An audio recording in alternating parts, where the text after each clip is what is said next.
Hi, I'm Emmy, and I'm here with Miss Dorie Barton, our keynote speaker for the 2025 Young Screenwriters Conference.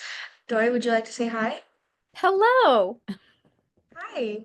Um, okay, let's get started. So, how do you feel about being our speaker for the 2025 Young Screenwriters Conference? I'm so excited. I'm really honored to do this, and I'm really looking forward to getting to meet everybody. We're going to be doing a workshop, and everybody's going to be doing kind of a whirlwind, make your own quick movie kind of Yeah. day. Yeah, I'm really excited. Especially working with young people is really meaningful to me because that's when I got started, and my mentors were incredibly generous with me when I was young. So I get to pay it forward. I like that. That's actually a really good um, bridge over to my next question, which is what led you to get into this industry? Um, like acting, writing, directing. I guess I really wanted to be an actor, kind of from when I can I can remember. Um, I don't really think that I understood when I was little that there were people that did all of the other things, because I remember my mom taking me to see plays when I was really little. I lived in Davenport, Iowa at the time, and there wasn't a whole lot going on in Davenport, Iowa, but this touring theater company would come through a few times a year.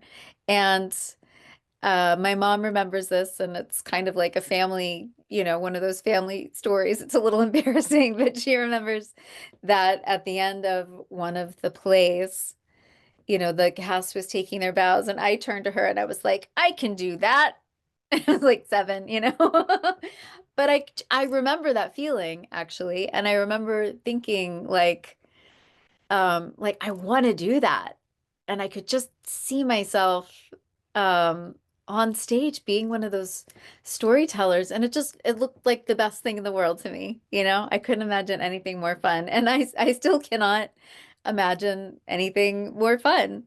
So yeah, acting was how I got started. And then, just as I kept working in theater and then in film and television, my vision expanded, and I really did see that every play, every film, no matter how short or long, is made by so many people and so many minds. It's actually the collaboration that I love. And I think I write movies so that I can hang out with my friends and make a movie. Kind of the best But reason I can yeah. think of. Okay, well, you kind of already answered what my next question was going to be, Ah, which was, what's your favorite part about directing films? woo, yeah. There's something so magical about being on set together. Yeah. Uh, I think my favorite time too is like when there's a problem, like we've got to solve something, or we're losing light and we've got all these things to shoot, or we were looking at this when we cut away from the last scene and we've got to cut to something that when there's something to solve. And then everybody has to sort of like, get around, and this person sees it this way and this person sees it this way. And yeah, that problem solving aspect is just it's thrilling. I really like that. So what inspires the plots of your stories? I mean, what inspires me is just a million different things. So it's hard to put my finger on it, but I guess every story I write, and this is true for most screenwriters, I think we all do this, but at the core of it is some question of what if. What if this happened? And for me, it's usually about putting two different ideas together, or two opposing forces, or two ideas that don't seem like that they can fit into the same space. Often for me, it's it's an idea about like big versus little, just kind of like power or spaces really inform my stories. So yeah, I think for everybody or most screenwriters, it does like, well, what if this thing, and then my brain just kind of spins out from there. But yeah, it's usually something very specific and yeah, like the two opposing ideas. Do you ever have to like write it down to, make sure you remember it? You remember? Yeah. That's so important actually. And having a phone and the notes program, is so helpful because I used to write, with my handwriting on like note papers or whatever and then like not be able to read my handwriting Yeah, or lose it but yeah, it's really important. I will definitely say that. And I need to start doing this again, but I used to keep a journal right next to my bed so that when I woke up in the morning and had a crazy dream that I would just write it because I do dream a lot of ideas. That's where like maybe not always the original idea or the first idea for a story, but like I'll solve problems in my dreams. Like how does this person get from this place to this place? And I'll dream it because my brain's like still working on it in my sleep. And you got to write that stuff down. I can definitely relate to that. Okay, so what inspires the characters' different lives and personalities in your stories? That's a really great question. I would say, again, kind of going back to being an actor, that I was taught to observe, and I try not to be too nosy or stare at strangers too much. But yeah, I really love meeting new people. And I love traveling. Really love traveling because you get to meet so many people in a kind of a short amount of time. And I really, really listen to people's stories. I'm probably nosy. Okay, I probably ask a lot of questions. Um, I do. I ask people questions and I try not to be too personal right away, But yeah, I really listen to people's stories. I really listen to what people say about themselves. Because I find that if you really listen, um, that people tend to be quite honest about who they actually are, what motivates them, or what they are good at or bad at, or what makes them get up in the morning, or what that people will really, if you let them, people will tell you a lot. So I don't base my characters, I try to really respect people's privacy, and I don't ever just write a character based on someone if I feel like it would violate their privacy in some way. So a lot of my characters are kind of amalgams of different people that I meet. But every now and then I'll meet somebody and I'll say, I'm I'm putting you in my story. And they're like, great. But yeah, if you ask, people will tell you. And that's the way that I try to keep myself honest and real and how I try to make my characters real is I look for how people behave and really what actually motivates real people. Yeah, that's very sweet. Um, so you said you like to travel. Where do you like to travel to? What places inspire you the most?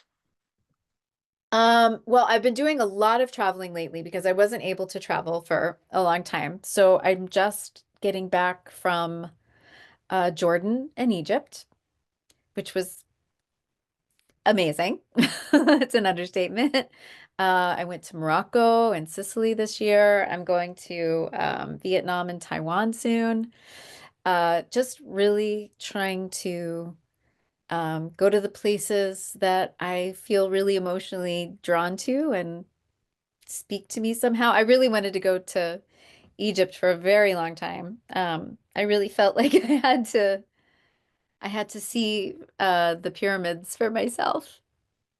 And now I have. And I still think it's probably aliens that made them. I don't know. It's impossible to figure out, right? But yeah, just people. I mean, I like going to places where the people I will meet have very different lives than me. I lived in Los Angeles for 30 years, and I also spend a good amount of time there every year. So that's kind of my home base. So when I travel, I also live in Richmond, Virginia.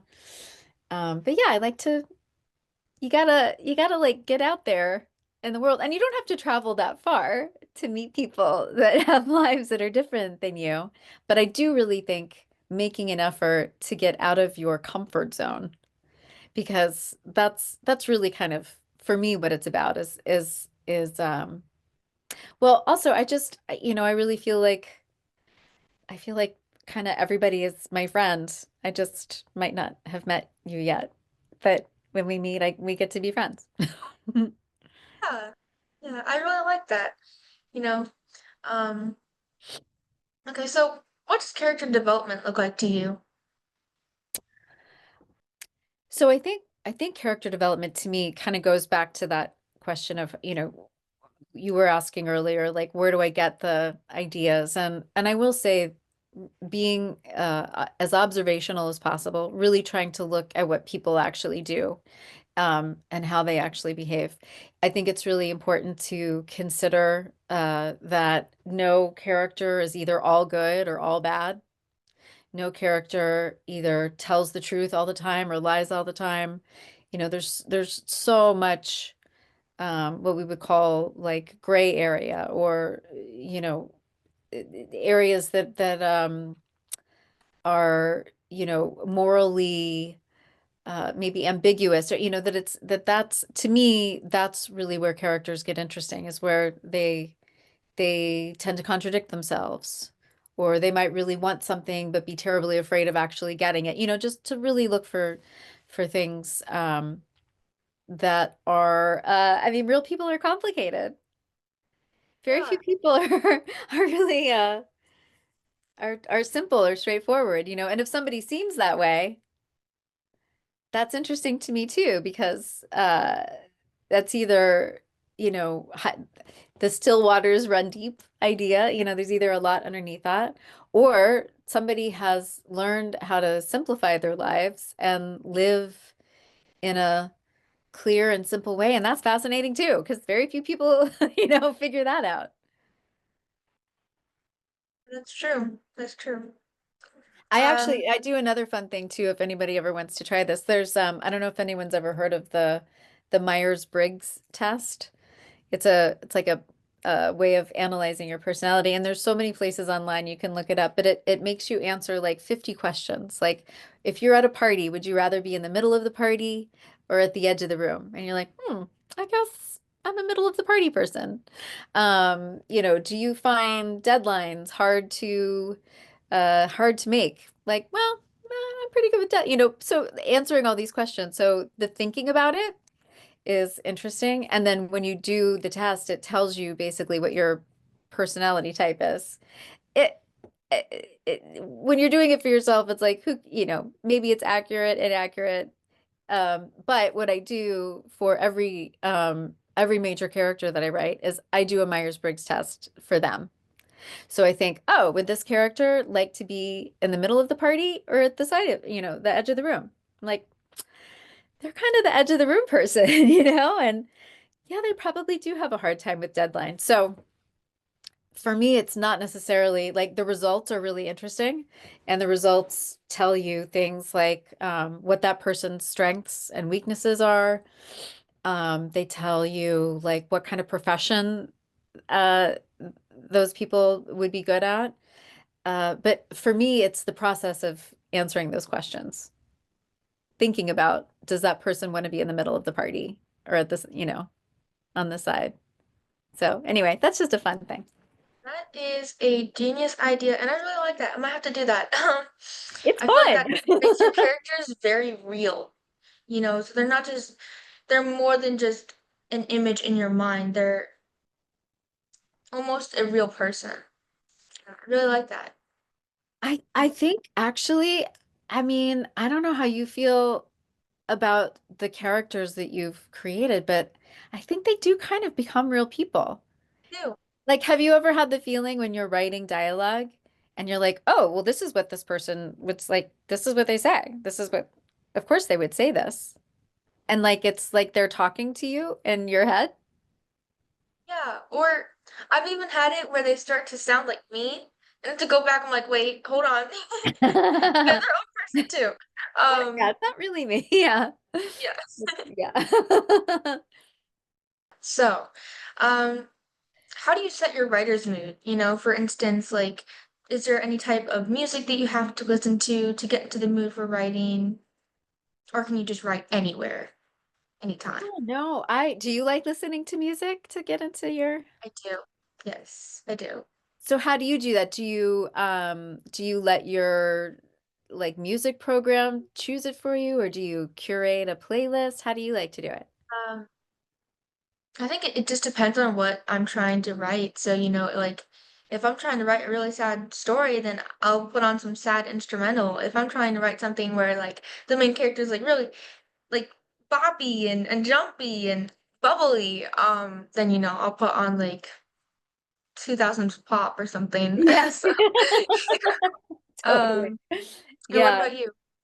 Yeah, I do the same thing. Music really informs me a lot. And I used to do that I still do that, but like as an actor, especially in the theater, when you have to do the same performance, you're playing the same thing every night. And I used to pick like, if I had a difficult scene, I would pick like a song. And like the second I would, listen to it like backstage, and the second I would listen to it, I'd be like, oh, or like whatever the mood is, just like a trigger. But yeah, I sometimes I'll get stuck on the same song like over and over, where I have to write the entire screenplay listening to one song, and but yeah, music is great, isn't it? It is. It is. I could not live without it. Yeah. Um, so okay. Now, out of every film, any story that you've created, which do you feel the most proud of? Oh my goodness. Oh, uh, A it's a question I know. well, it's a hard question because I'm always in a different place in my life when I make a major work. I do lots of small films that I never show anybody because it's just sort of an exercise for myself, the same way that like a painter would make sketches. Um, and I do those to kind of, just keep, I'm a filmmaker. Like, I can't only make feature films. I have to, I have a desire to continue to make them. So, to some extent, I'm proud of all of them just because, I got up and made them and I did them. So, while the feature films, I guess, it's like, sure, I'm proud of that. I'm proud of everybody that worked on them. I'm proud of the people that had never made a film before and they're making this film. I'm proud of the people that made 18 films and then they came in to make my, it's I'm proud of all of them, but I guess even like I'm awfully proud of the little tiny films that I make that I'll never show anybody.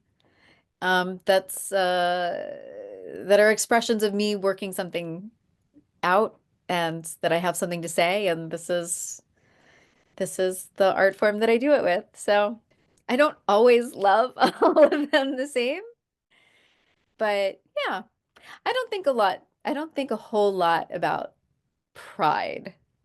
I just sort of think about like we did that. We made it, like I feel proud of other people more than myself. But I enjoy it. I Good love kind it. of proud. Yeah, it's more like love for me. All right, I really like that. Yeah, I think that's a great perspective, and I feel like you have a lot of wisdom just hearing you speak. Um, you're very pleasant to listen to. So, is there anything else you would like to share? I'm just really excited to meet everybody at the conference, and I think we're going to have a lot of fun. And yeah, I would just say it's just so important to me to encourage people, especially at a young age, to start writing because, there's only ever going to be one of you. There's only one Emmy in the whole world. There never has been before, and there never will be again. And unless you share your ideas with the world, they won't get shared. So it's just so important.